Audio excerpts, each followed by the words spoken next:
yours.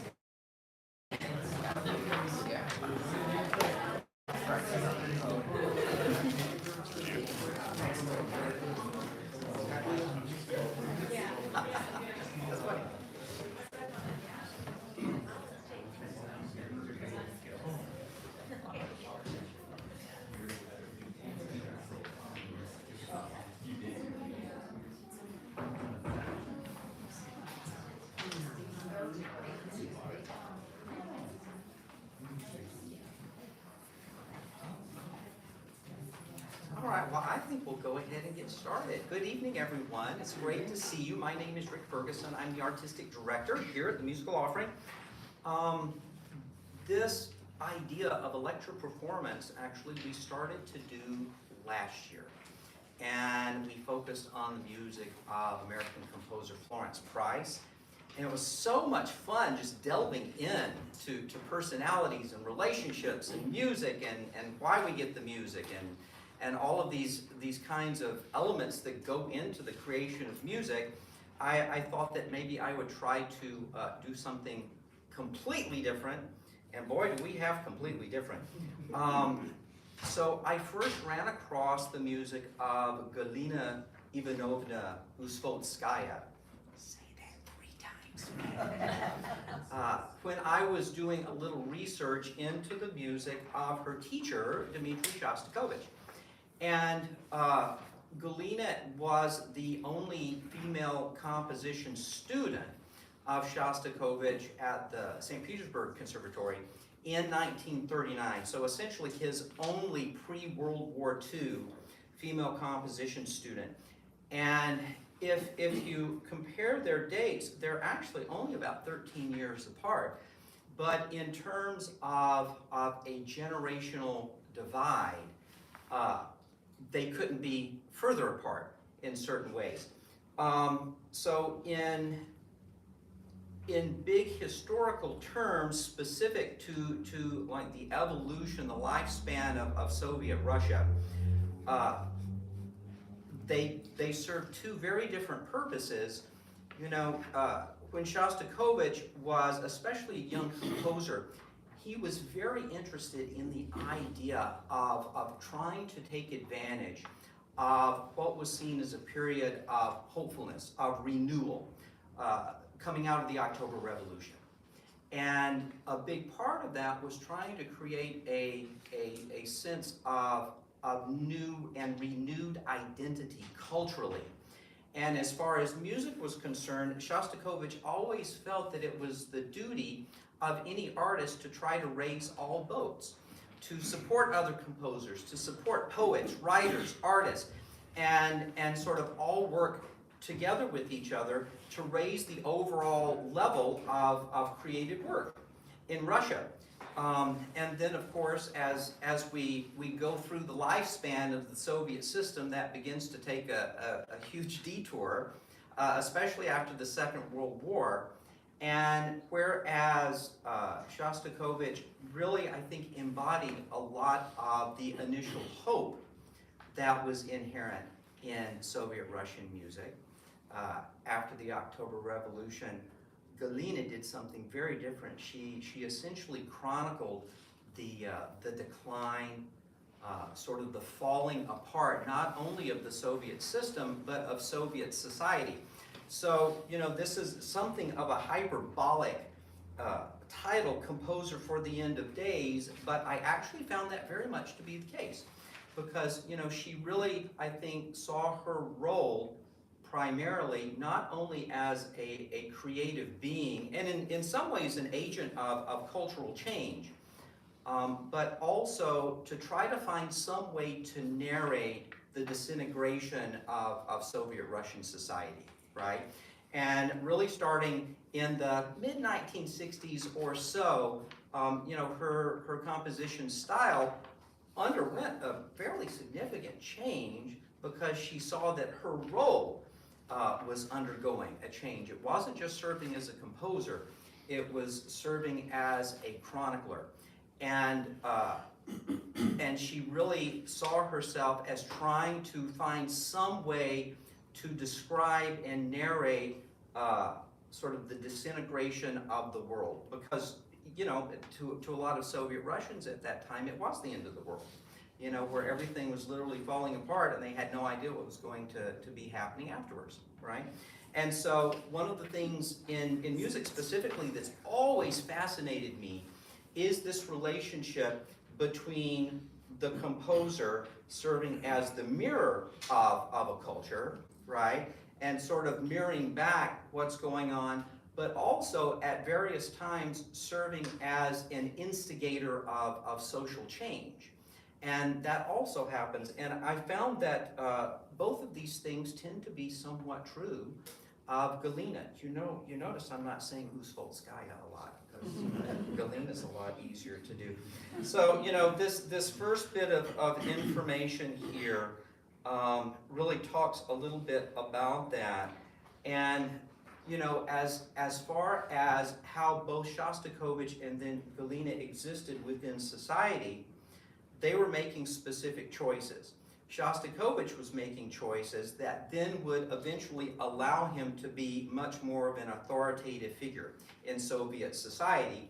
Therefore, a lot of his works, when they were premiered, tended to be sort of really big social events, right? And tended, more often than not, to have the support of the government and sort of all the cultural bureaucracy that was wrapped up in all of that, right? And he was trying to work within that system to effect what he thought to be positive change. And that certainly took a toll on him over the decades, but you know, that's the role that he carved out for himself. Whereas for several decades, when Galina had a new piece to premiere, it was basically sort of like a cultish kind of event where only a relative few really knew about it, and because she, in a lot of ways, especially until the 60s, had to exist under the radar, right? And her music was tended to not be looked on very favorably by government officials, and actually that sort of meant something at that time. So it was a very night and day kind of relationship between those two. But there were some things that they both shared in common with each other. Like, for instance, from a composition standpoint, they both were just absolutely goo-goo gaga in love with the music of Mahler, Gustav Mahler. Which is interesting because, you know, you have an Austrian Jew writing all of this incredible music, and he's such an incredible source of inspiration, especially to a lot of composers in Russia at that time. And Galina described that as we have malaria, right? And the thing that that Shostakovich and Galina shared in common was loving the way that Mahler apparently would treat each instrument, even in a large orchestral setting, with so much care, so much thoughtfulness, and write so effectively for the individual instrument. Well, they both took that and really ran with it in their own ways. Shostakovich tended to do that from the standpoint of really large works, like large symphonic works, some of which really were huge propaganda pieces that kept the government off his back. Some were more like resistance and trying to sort of push the line a little bit. A couple of his first operas, like Lady Beth of the Mtsinsk district, right? That was sort of pushing back against the Soviet system. And he sort of got in hot water for doing that, but he had built up sort of a certain amount of authority where he could sort of push the line every now and then. Galina could not do that. And it really wasn't until 1968 that her first piece, that we heard her first piece outside of the Soviet sphere of influence. We didn't even know about her until 1968, apparently. And then her music started to become much more widely known. And she's gone through, like, somewhat like Florence Price, a little bit of a resurgence. So you hear a lot of her music in college, university, and conservatory settings these days. And a lot of performing arts organizations are doing Ustvolskaya related concerts. which, as you'll hear, that's a lot in one sitting, is to hear some of her music. One more thing that I wanted to point out here in terms of Galina's influence, musical ideas, especially the emotionality in her musical ideas, as directly as possible. And so from a composition standpoint, she wanted to try to find ways to strip down any sense of complication in music so she could like speak directly to the listener, and oftentimes brutally so, because that's how she was experiencing life in those days. And so she wanted to be able to do that. So one means that she used, and you'll see this in one of our inserts, is these examples of old Russian medieval period Orthodox chant music, right? Where you would have just symbols, not too different than sort of Western European chant music of the time, like before modern notation was developed. And she loved this reference to old medieval church music. She was not necessarily terribly religious herself, but in cultural terms, she saw that as a real touchstone for her. And when we hear the Ustvolskaya piano preludes, I've also included the score to the first prelude that Mac is going to play. And I'll talk a little bit more about that, like right before we play those, but I thought it would initially be interesting to compare how Shostakovich and Galina would approach piano composition. These two sets of preludes, about 20 years apart from each other, right? And with Shostakovich, these preludes were very much modeled on the 24 preludes of Frédéric Chopin, and from a pianistic standpoint, a lot of them sort of feel like Chopin. And there are some elements in the music that are like very beautiful, very lyrical, very Chopin-esque, and harmonically the same is true as well. So I thought it might be interesting to hear just a couple of these preludes by Shostakovich, and then we can compare and contrast a little bit with how Galina approaches piano writing. So this C-sharp minor prelude, perhaps in the 24, is arguably the most Chopin-esque. And so you can go home and listen to Chopin preludes, then compare this one and see what you think.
That sounds very Chopin-esque, right? And then the E-flat minor in this set of 24 is actually very similar to sort of the tragic C minor Chopin prelude. And I think that that Shostakovich is trying to basically take what Chopin has done and really magnify it and sort of turn up the intensity level just a little bit, while staying very true to sort of his Chopin-esque roots. And you know that Shostakovich was one of the very first participants in the very first Chopin International Piano Competition back in 1927 in Warsaw. And so, you know, not only was he an incredible pianist, but his love of Chopin's music really sort of infused a lot of his approach to how he thought about the piano should be used, especially as a coloristic and a lyrical instrument. This is a little bit more symphonic in scope, or at least that's how I tend to hear it.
Pretty like dark painting on a very large canvas, right? And you notice he's also using essentially the entire keyboard, right? And so, you know, he was able to think pianistically in very grand terms. Now, with Galina's piano preludes, these were written at a time where she had just really come into her own. Now, it's going to be different a little bit with the clarinet trio, but with these piano preludes, in 1953, she had really come into, I think, her own sense of herself fully as a composer, but more importantly, her place in Soviet society. And so you're going to notice a couple of really interesting features. First, if you actually look at Prelude number 1, one thing that you might notice is there are no bar lines whatsoever. So in terms of you know, what we tend to see in the great majority of music that we're playing is these bar lines that are separating music into measures as an organizational device, as an organizational tool, right? It's very much a compositional device. She tended to do away with all of that, the idea being in chant-derived music, there really tend not to be fixed bar lines, right? And she took that idea and started to apply it to a lot of her own music. So I myself find it sort of freeing and really interesting, because what I'm starting to notice then is how is she dealing with various patterns of notes? Is she reiterating ideas over and over again, right? Or is it more a through composed idea, right? And also, since a lot of Russian music tends to have literary roots, because Russia, it seems to me, has always been like a very literature-oriented culture, right? And the brilliance of writers tends to dictate so many other things in the other arts that I think that she's trying to find some way to create a style that's also somewhat literary based, right? And doing away with bar lines, I think, for her was a part of that whole thing. So, Mac, let's hear the first prelude. And for those of you who wish, you can just follow along.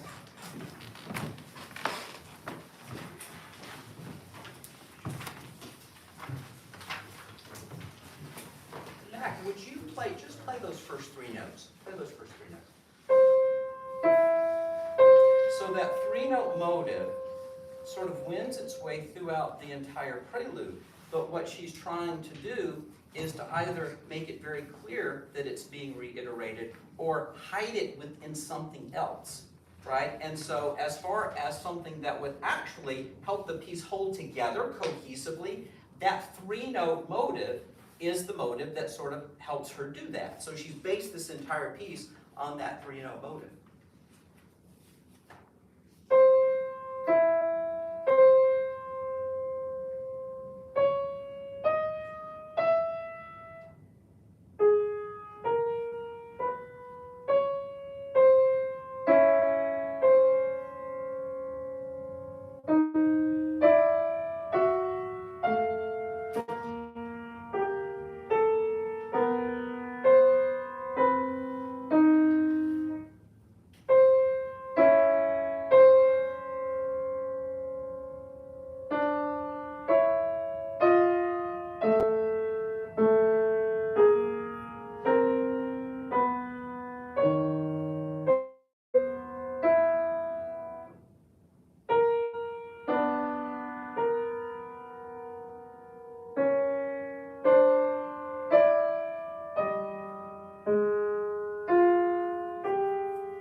So those of you who wish can now take this home and learn it.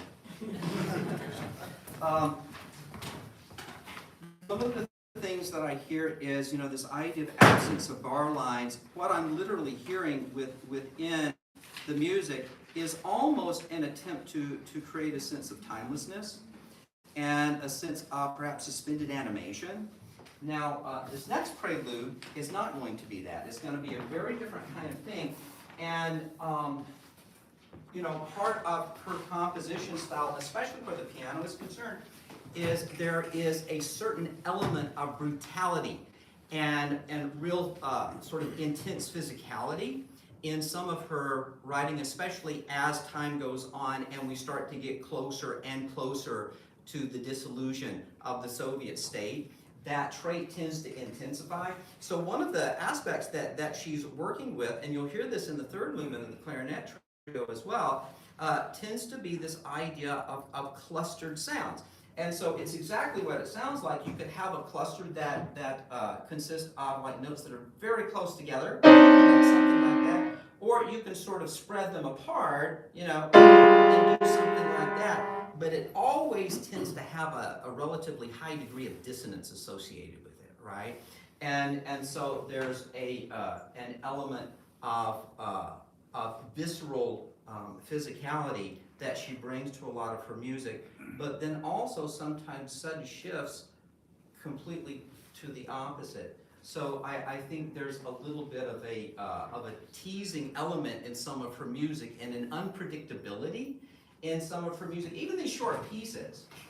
So this is the 7th of her 12 preludes.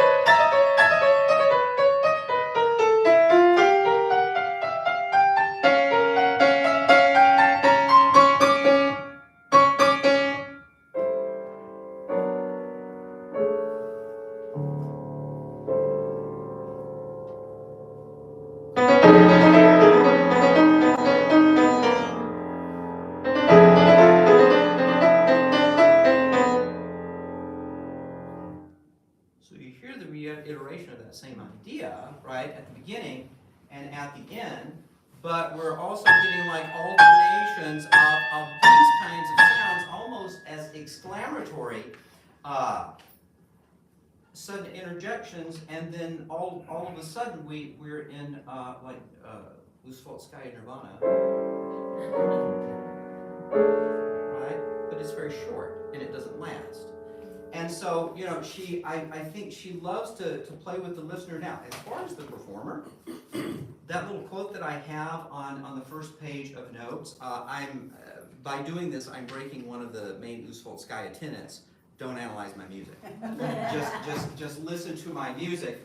And it tends to go a little bit further because she is so specific in what she wants. When she puts down, you know, quarter note equals 247, if you go 245, you know, you will be sent to the gulag, right? And so she was so specific in terms of her directions to the performer. She really didn't want to leave anything to chance, and she was known for just saying over and over again, don't interpret my music. Don't interpret my music. Play what's there. And that's really what she wanted, right? And I think that it was because she was really wanting to communicate directly to the listener, and she wanted to try to make sure as much as possible, and it's absolutely not possible, but as much as possible, that every time someone heard one of her pieces, they were going to be hearing the same exact thing, right? That's what she wanted. And I think another fun fact that both, and I include this in the notes, that Shostakovich and Galina shared with Mr. Mozart, they never sat down at a piano to write out music. They figured it out in their heads. And they didn't write down a note until the whole piece was done. And whereas I have no idea like what they spent their time doing. I know that Shostakovich liked to play poker, and that apparently he worked a lot of his ideas out like during poker games, right? With Mozart, it was snooker. He had a billiard table, right? And so I think that was his Zen thing that he was doing. Have no idea what Galina was doing, although a part of her teaching, apparently early on with her students, because she taught composition for several decades in St. Petersburg, not at the St. Petersburg Conservatory, because they withheld that from her, but at another school, the Rimsky-Korsakov School of Music. And she used to have what she called kitchen table writing sessions with her students. And it was exactly that. They would just sit around at the kitchen table and they would just write. And they would talk through ideas and they would compose like that. And I think what she was trying to do is really get her students figuring out how to hear and think music in their heads, right, independently, and to develop those kinds of skills, which I find to be sort of fascinating. Before we play the clarinet trio, I wanted to do one of two readings I have. I've come across two really great books on Ustvolskaya, and one of them is actually in English. And so this book is written by one of her former composition students, Semyon Bokman, B-O-K-M-A-N. And it's a fairly recent book. And it's really well done. It's a wonderful description of her as a teacher, as a really complicated, contradictory, quixotic personality, but as a brilliant cultural thinker as well.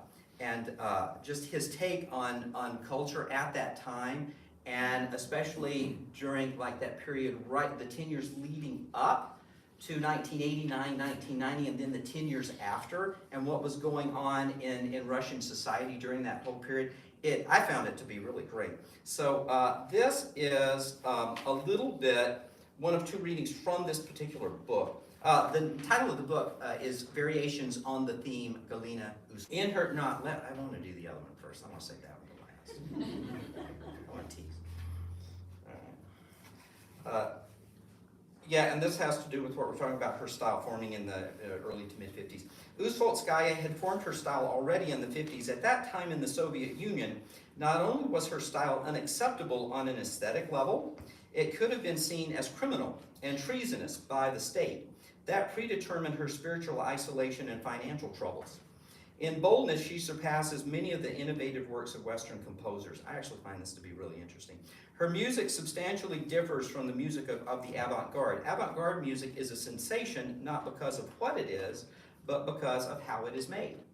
Ustvolskaya's music is a sensation of another kind. Her music is oversaturated with emotion.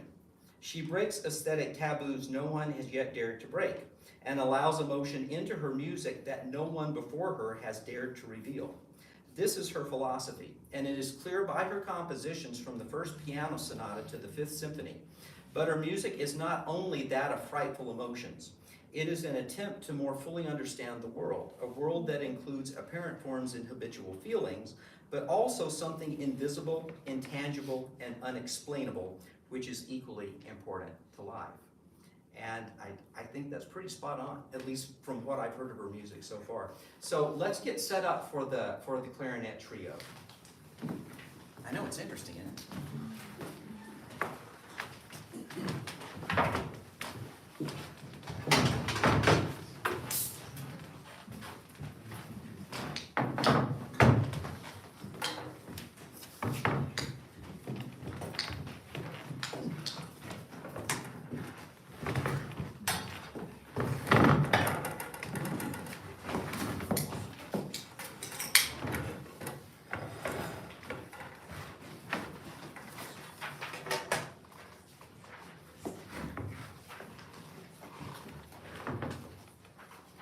So I very much want to thank Jennifer and Sheila for going down this rabbit hole.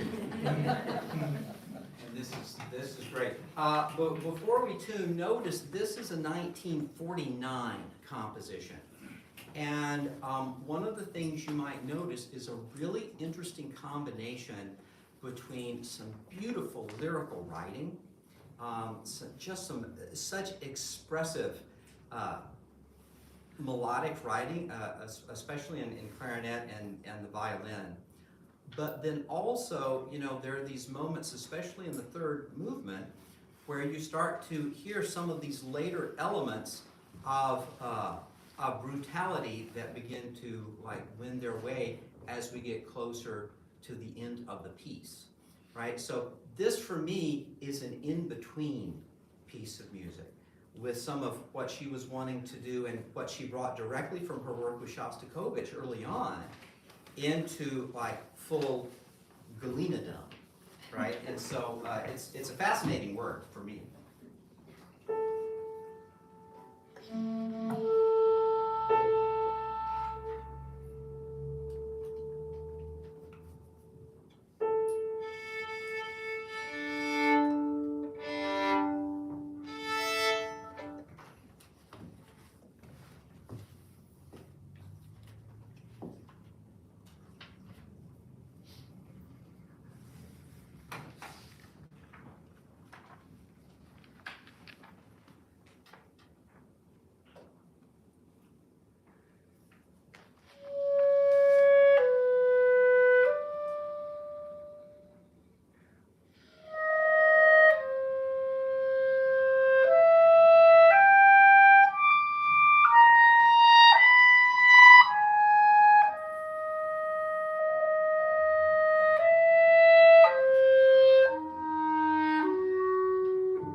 Okay, we're going to listen to a brief excerpt of her Fourth Symphony.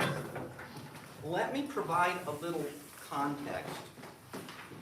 So, of course, when we think symphony, we're thinking a symphony, right? Her Fourth Symphony is actually scored for contralto, so really low honking female voice, and rather ill-tempered piano, and essentially like a percussive tam-tam gong kind of instrument, right? That's it. That's her Fourth Symphony. The entire symphony lasts about 6 minutes and 30 seconds or so, right? We're going to listen to the first iteration now.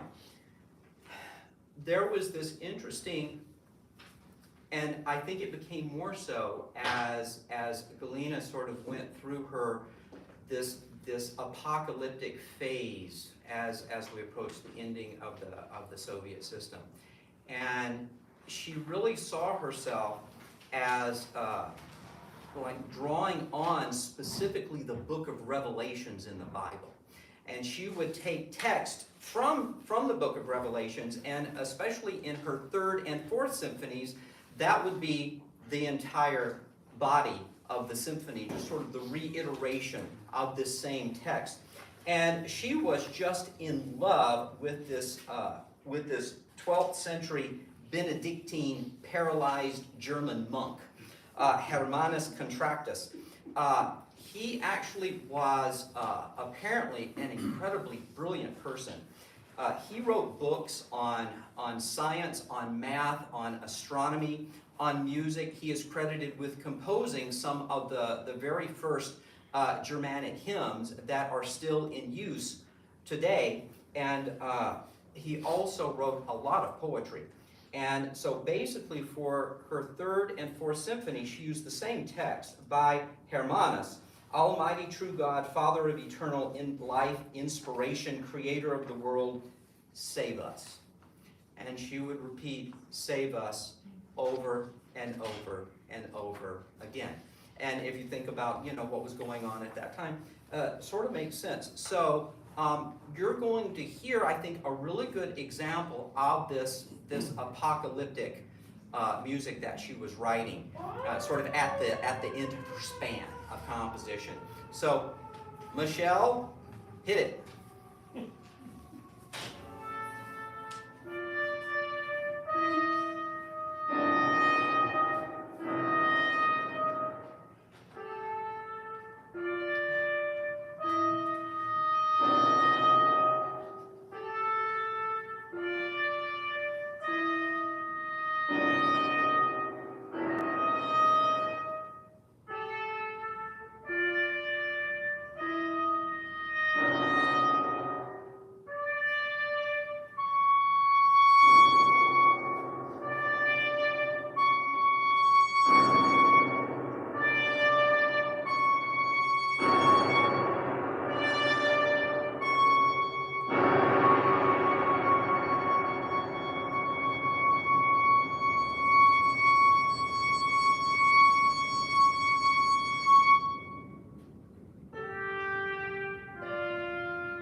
There are about 5 more minutes of that if you want to go home and listen.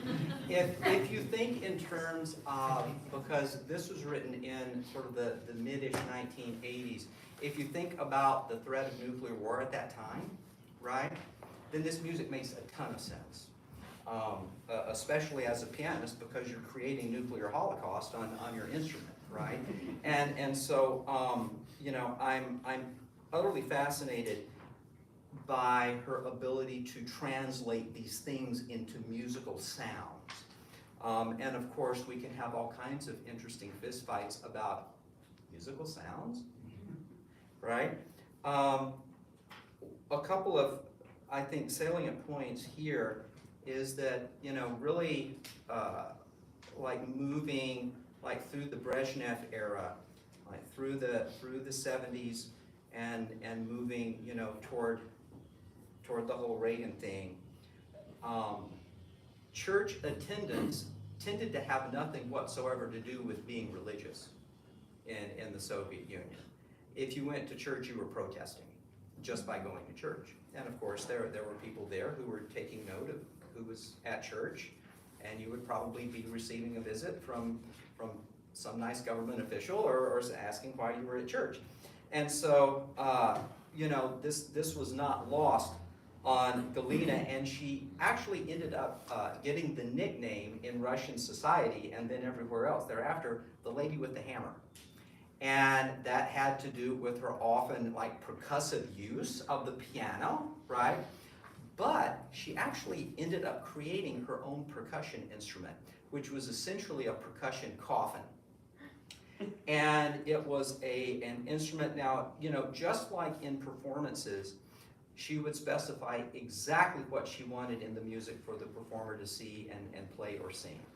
She would also specify what everybody was to wear, right? And she would specify exactly how she wanted this percussion coffin to be constructed. There was a specific kind of hardwood, I can't remember which one it was, but a specific kind of hardwood, and it is sort of a rectangular coffin-shaped wooden instrument, about yay high and this long. And the percussionists had, and they had to be brass, 2 large brass hammerheads all the way through the piece, just doing this. Think about that, right? So in terms of her wanting to communicate directly and sort of like try to connect with the listener as deeply as possible, she knew how to make a point.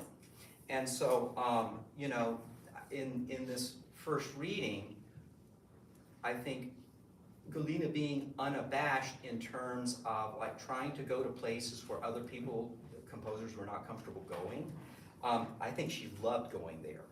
And, you know, I'm also really into the music of like several generations earlier in Russia, essentially pre-revolution, Alexander Scriabin. And there's some interesting parallels between those two. So with Scriabin, and he died at a very young age in 1915, right in the middle of the First World War. He was composing a series of works that were leading him toward the composition of what he was going to call Mysterium. And by composing Mysterium, which was just this huge, humongous, like literal 24-hour long piece of music with dance, with fire, with all these kinds of other elements that was supposed to be performed in this huge outdoor arena specifically built for it to usher in the transformation of humanity just by performing this piece of music. He did think highly of himself as a composer. With Galina, it's a similar kind of thing, but completely inverted. You know, hers was seeing the disintegration of everything and bemoaning that, but also trying to capture it as it was happening, right? But it's interesting how they were sort of coming at a similar thing, but from like 2 different directions. Time and place, time and place. She loved the writings of Thomas Mann, especially his book, Dr. Faustus, and which for musicians is a really fun read because it's all about transcendental Beethovenism, essentially.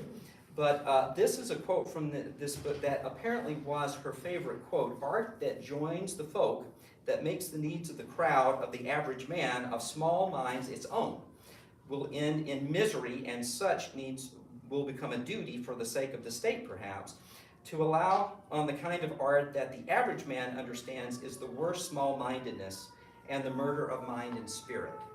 And I think that really is, you know, what she was thinking about, and really what got her into hot water with the Soviet state, because she had no interest whatsoever in writing propaganda and writing for what she would call like small-mindedness, right? And so that's why she experienced a lot of the things that she did, especially in terms of privation. So I thought it was probably a nice idea not to end with that excerpt from the symphony, and maybe to end with something a little bit different. So Veronica has been generous enough to share the Shostakovich cello sonata with me. And you know, this one concept that we have, I think is really so central to Shostakovich's music and also his teaching as a composer. This idea of purity of music. He was a big fan of the writings of Maxim Gorky, and Gorky first started to really explore this issue of purity in literature and what that means. And Shostakovich took that and started to think, well, how does that translate into music? And more importantly, how does that translate into my relationship with composition in general? So, capturing this in 1938 when the cello sonata was written, I think to me is really nifty, and I think it totally fits this sonata. As regards purity of language, I think the cello sonata has achieved most. Musical language acquires clarity and expressiveness not only as a result of harmonious sound combinations, but above all when the composer has a clear and profound conception of the ideas and emotions he or she wishes to convey. Right? And so you notice this is a similar kind of thing with Galina, wanting to come up with some means of direct, immediate communication with the listener. They just went about it very differently, right? So shall we play the Shostakovich? All right, let's do it.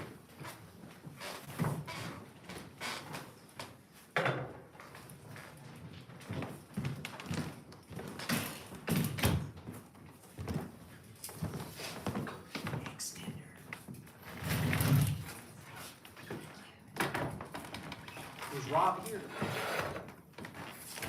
Mac, you've been drafted.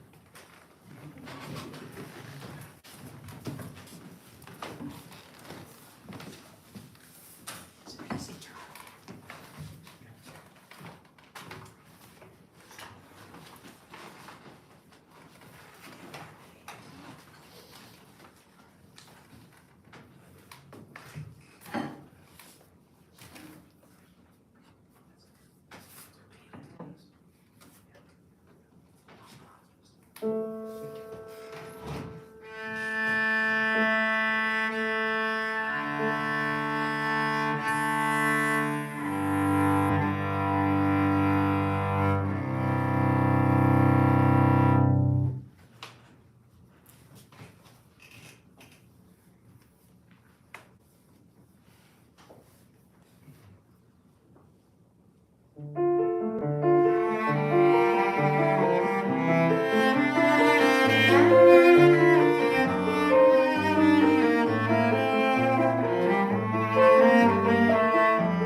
you please have a hand for the page turner?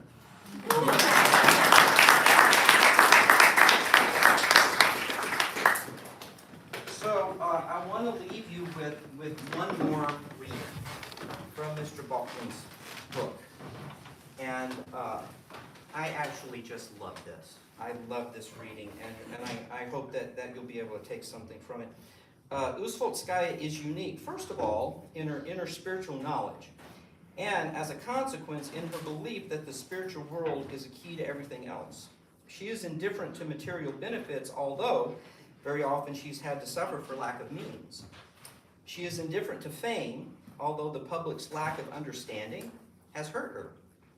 She is like a visitor from another planet, a fragile and delicate being. God knows how she ended up here.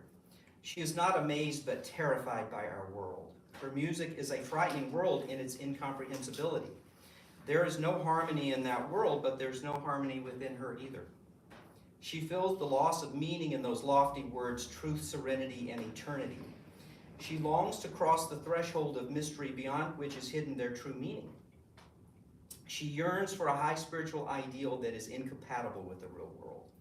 She lives in this contradiction and internal conflict, and her creative work also lives in this contradiction and internal conflict.